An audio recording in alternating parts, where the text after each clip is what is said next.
Hello दोस्तों आज हम देखेंगे कन्फाइंड स्पेस के बारे में। कन्फाइंड स्पेस क्या है और उसके बारे में पूरी जानकारी लेंगे इस वीडियो के माध्यम। दोस्तों जब भी हम किसी साइट पे जाते हैं या फिर किसी प्लांट में जाते हैं तो वहाँ पे कन्फाइंड स्पेस एक ऐसी वर्क एक्टिविटी है जो हम सबको सामना करना पड़ता है। Confined space is any work place which is not design for continuous human occupancy, यानी कि कन्फाइंड स्पेस एक ऐसी जगह है जो नहीं डिजाइन किया जाता है एक लंबे समय के लिए, एक लंबे समय उसमें काम करने के लिए। क्योंकि कन्फाइंड स्पेस में जाने के लिए एंट्री एग्जिट एक लिमिटेड होती है, वहाँ पे ऑक्सीजन की कमी होती है, वहाँ पे प्रॉपर वेंटिलेशन नहीं होता है या फिर वेंटिलेशन होता है तो पुअर वेंटिलेशन होता है। वहाँ पे कन्फाइंड स्पेस के अंदर टॉक्सिक गैसेस मौजूद रहती है। अगर भी कोई भी वर्कर अगर कन्फाइंड स्पेस के अंदर काम करने जा रहा होता है तो अपने आप को मैनेज करके जाता है, यानी कि वहाँ पे एक इनफ टाइम नहीं होती है काम करने के लिए और वहाँ पे ओपन एरिया या इनफ एरिया नहीं होता है अपने बॉडी को मूव करने के लिए। विथ लिमिटेड और रिस्ट्रिक्टेड मीन्स ऑफ इनग्रेस और एग्रेस, यानी कि वहां पे अब जब कन्फाइंड स्पेस में काम करने के लिए जाते हैं तो वहां पे जाने और आने के लिए एक लिमिटेड रास्ता होता है जो आप उसी से जाएंगे। वहां पे नेचुरल वेंटिलेशंस कोई नहीं होता है कन्फाइंड स्पेस के अंदर। कन्फाइंड स्पेस एक लिमिटेड टाइम के लिए होता है और जिसमें जाने के लिए आपको एक परमिट लेना पड़ता है और परमिट लेने के बाद आप वहां पे 2 आवर्स 3 आवर्स 4 आवर्स काम करने के लिए जाते हैं और फिर उसमें से रिटर्न आते हैं। कुछ एग्जाम्पल्स हैं जो कन्फाइंड स्पेस में हम देखेंगे, जैसे कि वेसल्स हो सकता है, ट्रेंचेस हो सकते हैं, स्टोरेज बिन्स हो सकता है। ट्रेंच क्या है? ट्रेंच दोस्तों ये ओपन एरिया है। जैसे कि जब भी एक्सकावेशन आप चैप्टर पढ़ेंगे या एक्सकावेशन चैप्टर आप पढ़ चुके होंगे, वहां पे कोई भी खुदाई होती है तो खुदाई के दौरान जो भी गड्ढा हो जाता है और एक लंबा होता है या भी यानी कि 5 फीट 6 फीट गड्ढा हो जाता है वो, तो उसमें ट्रेंच लगा के कोई भी वर्कर काम करता है, वो भी एक कन्फाइंड स्पेस है। या फिर स्टोरेज बिन्स जो होता है जो इसमें हम लोग अनाज को स्टोर करते हैं, या फिर इसके जैसा एक टैंक हो जाता है जो टैंक में हम लोग केमिकल्स हो, रिफाइनरी हो, कुछ भी उसमें स्टोर करते हैं। अगर उसमें काम करने के लिए कोई वर्कर जाता है, यह एक कन्फाइंड स्पेस है। कोई वर्कर काम करता होगा या भी कोई भी प्लांट में कोई काम करता है जिसमें बॉयलर होता है, वो भी एक कन्फाइंड स्पेस है। या मैन होल्स होता है, ये भी एक कन्फाइंड स्पेस है। Confined space can be deadly, यानी कि कुछ कन्फाइंड स्पेस ऐसे होते हैं जो बहुत ज्यादा हजार्डस होते हैं और कुछ कन्फाइंड स्पेस ऐसे होते हैं जो एक उसमें उससे कम हजार्डस होते हैं। जैसे कि आपने पहले ही देखा होगा, एक ट्रेंच है और एक मैन होल्स है और एक स्टोरेज बिन्स है। ट्रेंच की अपेक्षा मैन होल्स और स्टोरेज बिन्स वो बहुत खतरनाक। एंड कन्फाइंड स्पेस में जो कुछ भी जो हजार्ड होते हैं उसको rapidly from no hazard to life threatening hazard, यानी कि उसमें से कुछ ऐसे हजार्ड हैं जिसको हम कम कर सकते हैं जो आपको लाइफ थ्रेटनिंग हजार्ड ना हो। यानी कि आप अगर आप कन्फाइंड स्पेस में एंटर कर रहे हैं काम करने के लिए और वहां पे कोई वेंटिलेशन नहीं है तो वहां पे हम एक आर्टिफिशियल वेंटिलेशन प्रोवाइड कर सकते हैं जिससे कि आपको एक राहत मिले, हीट स्ट्रेस से बचे आप, वहां पे प्रॉपर एक ऑक्सीजन लेवल अवेलेबिलिटी हो। कुछ कन्फाइंड स्पेस में ऐसे वर्क होते हैं, ऐसे हजार्ड होते हैं जिसको हम एलिमिनेट कर सकते हैं। यानी कि कोई भी कन्फाइंड स्पेस में कोई वर्क हो जो मैनुअली हो रहा हो, कोई वर्कर कर रहा हो और वो मशीन से होने वाला हो, तो उसको हम मैनुअली नहीं करके उसको मशीनरीज करेंगे, उसको मैकेनिकली ऑपरेट करेंगे, जो उस हजार्ड को आप एलिमिनेट कर सकते हैं और अपने जो काम करते हैं कोई वर्कर उसको निकाल के आप एक मैनुअली मशीन के थ्रू कराएंगे तो क्या होता है, हजार्ड वो एलिमिनेट हो जाएगा। उसके बाद क्या है, कन्फाइंड स्पेस में कुछ प्राइमरी हजार्ड होते हैं। यानी कि जब आप कन्फाइंड स्पेस में काम करने के लिए जाते हैं तो कुछ ऐसे हजार्ड होते हैं जो आपको हर कन्फाइंड स्पेस में मिलेगा। यानी कि अब किसी भी टाइप्स की कन्फाइंड स्पेस हो, जो प्राइमरी हजार्ड होते हैं वो आपको अवेलेबल रहेगा ही रहेगा। जैसे कि टॉक्सिक केमिकल्स हो सकते हैं किसी कन्फाइंड स्पेस में, किसी में फ्लेमेबल हो सकते हैं, आग लगने की चांसेस ज्यादा रहती है, फायर होने की चांसेस ज्यादा रहती है, ऑक्सीजन की कमी हो सकती है, ऑक्सीजन डिफिशियंसी। टॉक्सिक केमिकल्स होते हैं, ऐसे टॉक्सिक केमिकल्स सॉलिड हो सकते हैं, लिक्विड हो सकते हैं, वेपर्स हो सकते हैं। जो टॉक्सिक केमिकल्स होते हैं वो किसी भी फॉर्म्स में हो सकते हैं। आप कन्फाइंड स्पेस में जब काम करने के लिए जाएंगे तो उसमें सॉलिड फॉर्म में हो सकता है, लिक्विड फॉर्म में हो सकता है या वेपर फॉर्म्स में हो सकता है। दोस्तों जो भी केमिकल्स होते हैं जो आपके बॉडी में वो कैसे इंटर करेंगे, इनहेलेशन से हो सकते हैं, irritation of respiratory direct damage to internal organs. आप जब भी किसी केमिकल्स इनहेल करते हैं तो आपको इंटरनल को डैमेज कर सकता है, आपको डैमेज जो आपको डैमेज कर सकता है इंटरनल ऑर्गन्स को। सेकंड क्या है, स्किन ऑब्जॉर्प्शन, यानी कि आपकी स्किन को ऑब्जॉर्प्शन करता है, यानी कि जब भी आपके कोई भी केमिकल आपके बॉडी को टच करता है, आपको स्किन को टच करता है, तो उस टाइम वो केमिकल आपके स्किन को रेस करता है, यानी कि खुजली उजली होने लगता है, वहां पे फोड़ा हो सकता है, वहां पे जल सकता है वो। सेकंड क्या है, अटैक इंटरनल ऑर्गन्स, और वो उसके थ्रू आपको पूरे बॉडी में वो चला जाता है, और आपके जो बॉडी में उसके थ्रू आपके बॉडी में चला जाता है वो, और आपके बॉडी के जो इंटरनल ऑर्गन्स है उस पे वो अटैक करता है और उसको नुकसान पहुंचाता है। थर्ड में इंजेक्शन और स्वेलिंग, यानी कि जब भी आप कहीं भी काम करते हैं और वहां पे किसी भी प्रकार का केमिकल होता है, और आप जब भी कुछ खाते हैं कुछ पीते हैं, उस माध्यम से आपको स्टोमक में यानी कि पेट में पहुंच जाता है, और आपको स्टोमक पेट खराब कर देता है, आपके अंदर को पार्ट्स को खराब कर सकता है। दोस्तों जब भी हम किसी चीज को खाते हैं तो ये देखेंगे हमारे हाथ में तो कुछ नहीं लगा हुआ है, हम ग्लव्स पहने हुए थे, उसको रिमूव कर दिए हैं और हम कुछ खा सकते हैं, लेकिन वहां पे हम पहले ही बताए हैं वेपर फॉर्म में हो सकता है, सॉलिड फॉर्म में भी हो सकता है, लिक्विड फॉर्म में भी हो सकता है। तो किसी भी प्रकार से आपके बॉडी में जब वो इंटर कर जाता है तो आपको स्टोमक को खराब कर देता है। तो इस चीज से हम बचेंगे, जब भी हम किसी चीज को खा रहे हैं, किसी चीज को पी रहे हैं, कोई भी ड्रिंक कर रहे हैं, तो वहां पे देखेंगे किसी भी प्रकार का केमिकल तो नहीं है। अगर हम किसी कन्फाइंड स्पेस में जाते हैं या फिर कहीं और जाते हैं तो वहां पे हम कैसे पहचान करेंगे यहाँ पे किस टाइप्स के गैसेस अवेलेबल है, H2S गैस अवेलेबल है या टॉक्सिक गैसेस अवेलेबल है, या किसी भी प्रकार का हजार्डस अवेलेबल है। उसको हम एयर सैंपलिंग करेंगे थ्रू PPM के द्वारा या फिर डिटेक्टर के द्वारा, परमिशिबल एक्सपोजर लिमिट के थ्रू करेंगे। सेकेंड में क्या होता है, फ्लेमेबल कैन बी रेसिडुअल स्लज्ड और लिक्विड, ट्रैप्ड प्रोडक्ट या सॉल्वेंट और cleaners.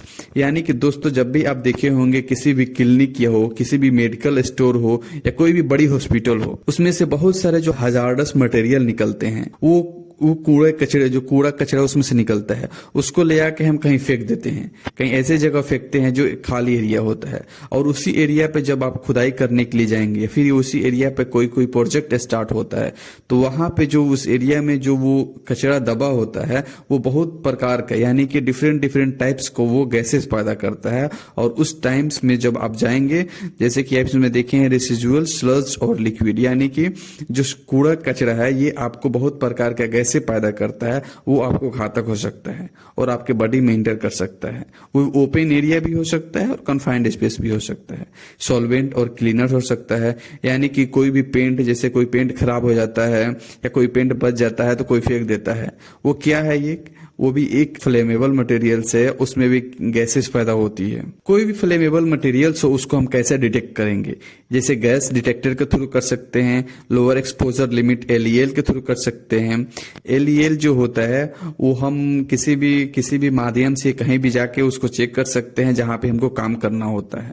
Less than 10% LEL required for entry, जब भी आप कहीं एंट्री कर रहे हैं, कोई कन्फाइंड स्पेस में आप एंट्री करने जा रहे हैं, तो वहां पे LEL जो होता है लोअर एक्सपोजर लिमिट, वो 10% से कम होनी चाहिए। यदि वहां पे 100% LEL है तो वो वेरी डेंजरस है, यानी कि वो बहुत घातक आपके लिए हो सकता है, आपका जान ले सकता है वो। Oxygen deficiency can be caused by, जो ऑक्सीजन की जो कमी होती है वो इनर्ट गैसेस से कमी हो सकती है, कोरोजन रिएक्शंस हो सकता है।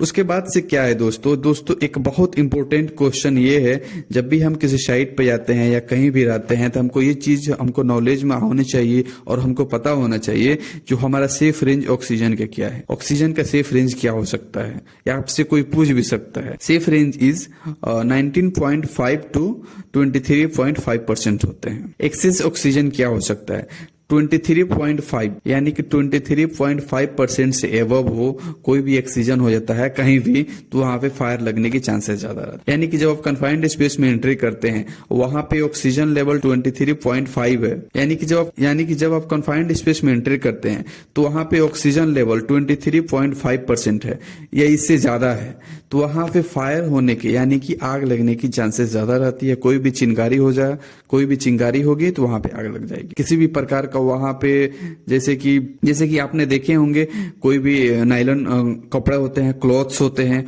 वहां पे आप एक दूसरे को रगड़ते हैं तो वहां उसमें से थोड़ा थोड़ा चिंगारी की तरफ से निकलता है। या फिर आप ब्लैंकेट में जब देखे होंगे, ब्लैंकेट में एक दूसरे से वो रगड़ते हैं ब्लैंकेट को या फिर पैर से मारते हैं उस पे, तो वो चिंगारी की तरफ निकलता है। तो इससे भी फायर होने के चांसेस ज्यादा रहती है। इतने भी चिंगारी होने के बाद भी वहां फायर हो सकती है जब भी 23.5% से अबव वहां पे हो तो। और दूसरा क्या, इफेक्ट ऑफ लो ऑक्सीजन, यानी कि हम ये देखेंगे जब भी हम ऑक्सीजन कहीं भी लो होता है तो उसका इफेक्ट क्या क्या हो सकता है। अगर ऑक्सीजन 15% टू 19% होता है तो वहां पे फिजिकल वर्क डिफिकल्ट, यहाँ यानी कि वहां पे काम करना बहुत मुश्किल हो जाता है। वहां पे काम करने के लिए आपको मन नहीं करेगा, वहां पे काम करने के लिए आपको थकान फील होने लगेंगी, वहां पे काम करना एक मतलब बहुत मुश्किल हो जाएगा आप। या फिर 12 से 14% वहां पे एक पुअर कंडीशन हो जाता है ऑक्सीजन का।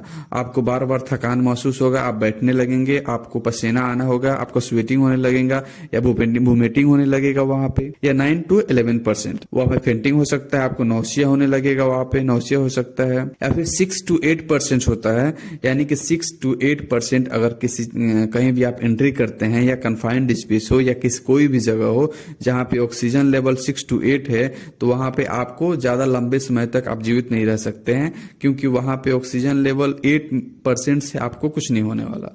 तो वहां पे आपको लगभग 8 मिनट के अंदर में आपका डेथ हो जाएगा। तो आप जब भी ऑक्सीजन डिफिशियंसी या ऐसे साइंस और सिम्टम्स आपको दिखता है तो उस जगह को आपको इमीडिएटली छोड़ देना चाहिए और एक सेफ रेंज वाला एरिया में, सेफ प्लेस पे आपको पहुंच जाना चाहिए। उसके बाद से जब वो एरिया पूरी तरह से पूरे चेक होने के बाद उसको अवेलेबिलिटी ऑक्सीजन की हो जाए तब वहां पे जाके आप फिर काम कर सकते। दोस्तों, इसके पहले हमने बात किया था प्राइमरी हजार्ड्स के बारे में। जब कोई भी कन्फाइंड स्पेस के अंदर किसी भी टाइप्स के कन्फाइंड स्पेस हो, कहीं भी आप जा रहे हैं कन्फाइंड स्पेस में काम करने के लिए, तो उसका प्राइमरी हजार्ड्स क्या क्या होता है। फ्लेमेबल हो सकता है, टॉक्सिक गैसेस हो सकते हैं, ऑक्सीजन की डिफिशियंसी हो सकती है। लेकिन जो हमारा सेकेंडरी हजार्ड्स क्या हो सकता है, यानी कि जब भी हम अगर कोई कन्फाइंड स्पेस में हम काम करने के लिए जा रहे हैं तो उसमें हम तो ये 3 चेक कर लेंगे, फ्लेमेबल और ऑक्सीजन की कमी, उसके बाद से टॉक्सिक गैसेस।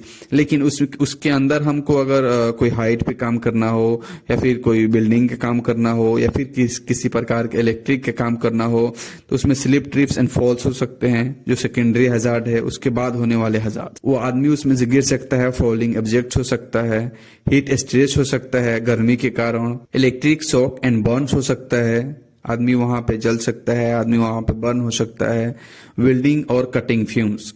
अगर कन्फाइंड स्पेस के आप अंदर जाके काम कर रहे हैं तो वो बिल्डिंग, कटिंग फ्यूम्स जो उसमें से गैसेस निकलती है, उसमें से रेज निकलती है, इंफ्रारेड निकलती है, तो ये सब क्या है, हमारा सेकेंडरी हजार्ड्स है। फॉल अरेस्ट इक्विपमेंट, यानी कि जब आप कन्फाइंड स्पेस में एंट्री कर रहे हो और वहां पे हाइट पे काम करना है, तो हाइट पे जब आप काम करने के लिए जाएंगे तो उसमें क्या क्या आपको प्रिकॉशन लेना है to eliminate injuries caused by falls. जो फॉल से आपको इंजुरी हो सके उसको क्या क्या हम लेंगे, उसको क्या क्या हम प्रिवेंशन करेंगे जो हमारा कन्फाइंड स्पेस के अंदर वहां पे सेफ हम काम कर सके, रिटर्न हो सके। Required for all worker above 2 metres use full body harness. जब भी आप कन्फाइंड स्पेस के अंदर काम करने जा रहे हो और वहां पे 2 मीटर से आप एबव में काम करने जा रहे हो तो आप वहां पे फुल बॉडी हार्नेस का यूज करेंगे और लेनियार्ड को अटैच करेंगे अपने सब्सटेंशियल ऑब्जेक्ट से या फिर स्ट्रक्चर पाइप सपोर्ट से उसको अटैच करेंगे। और not conduct instruments leads insulated pipe shafts और हॉट सर्फ। जहाँ पे वहां पे अगर हॉट सरफेस है या फिर पाइप शाफ्ट है तो उसको आपको उसे मेंटेन करना है, यानी कि उस एरिया को आपको बैरिकेड करना है जहां पे शार्प है, जहां पे हॉट सरफेस है। दोस्तों, एक सबसे मोस्ट हीट रिलेटेड इलनेस है, यानी कि जब भी आप देखे होंगे जब जून जुलाई का महीना होता है या फिर गर्मी का सीजन होता है तो उस समय हमको हीट वाला जो इलनेस होती है वो बहुत ज्यादा पॉपुलर हो जाता है। जबकि इससे बहुत लोगों का क्षति हो सकती है, बहुत लोग इससे परेशानी में आ सकते हैं, बहुत लोग इससे डेथ हो चुके हैं, क्योंकि जो हीट है अपना आप देखेंगे बहुत जगह कैंपेन भी चल रहा था हीट रिलेटेड इलनेस का। तो जब भी हम कन्फाइंड स्पेस में काम करने जा रहे हो तो वहां पे हाई टेम्परेचर एंड ह्यूमिडिटी जो है इसका कारण बन सकता है हीट का, ये चेक करेंगे। टू मच एक्सेसिव वर्क, यानी कि जब भी आप कन्फाइंड स्पेस में काम कर रहे हो तो वहां पे बहुत ज्यादा आप काम कर रहे हैं, ये आपका हीट रिलेटेड इलनेस हो सकता है।